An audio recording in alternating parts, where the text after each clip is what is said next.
I do a short video here, clipping my iPhone screen so that you guys can see how to use the Harley Davidson app to do a few things that I think are important.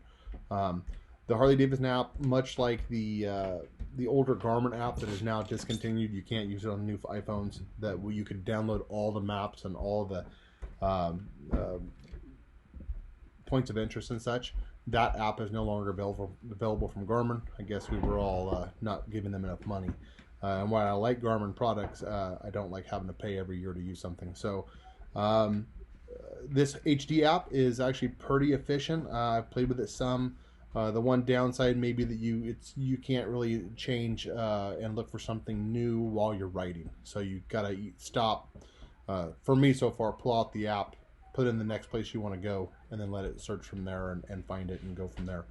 So obviously, to use the app, you'd have to go to the App Store, download it from Harley Davidson, open it up, create yourself a login and password like everything else, and go from there. Once you're in the app like this, the interesting thing is on the bottom it has several different icons on there you can use. This is the home screen, obviously. It shows My Bikes, and you can go in there and look at multiple things. So there's Pan American 1250 Special, looks at bike maintenance, any open recalls. You can also access your owner's manual, etc. Click back on top. Down the bottom now, you've got the helmet icon. So you click on there, and you click on the gear in the upper right corner.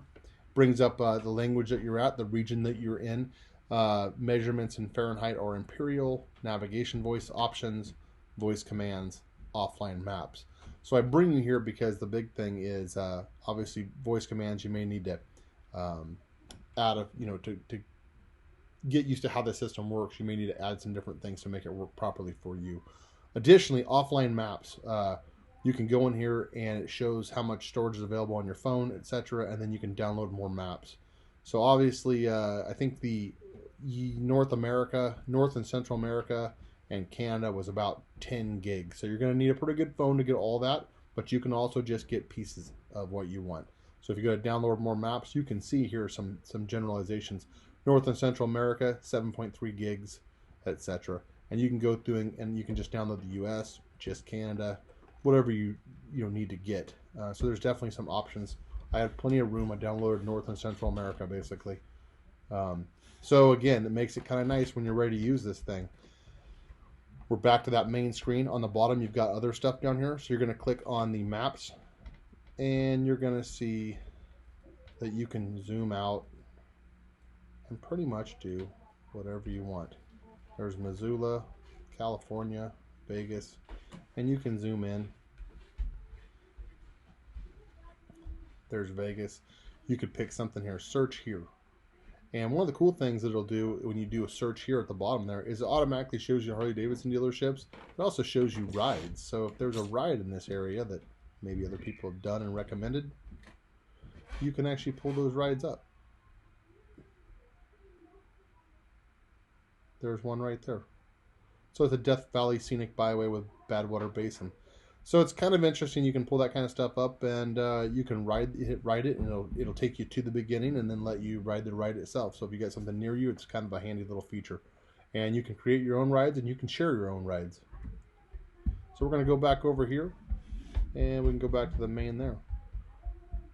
There we go. So we're back to the beginning. Again, we can do all kinds of good stuff. Just remember that when you do that download, it's 7 some odd gigs for North America, North and Central. So it's going to take some time, and I believe your phone needs to stay open and on that. So you might have to, highlight it every now and then to make sure that it stays open and not causing you any problems. Okay.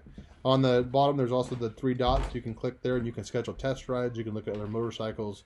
You can rent a bike. You can look at the Harley Museum. You can actually go to the online store and buy stuff off Harley's website. So they've definitely covered their bases with this.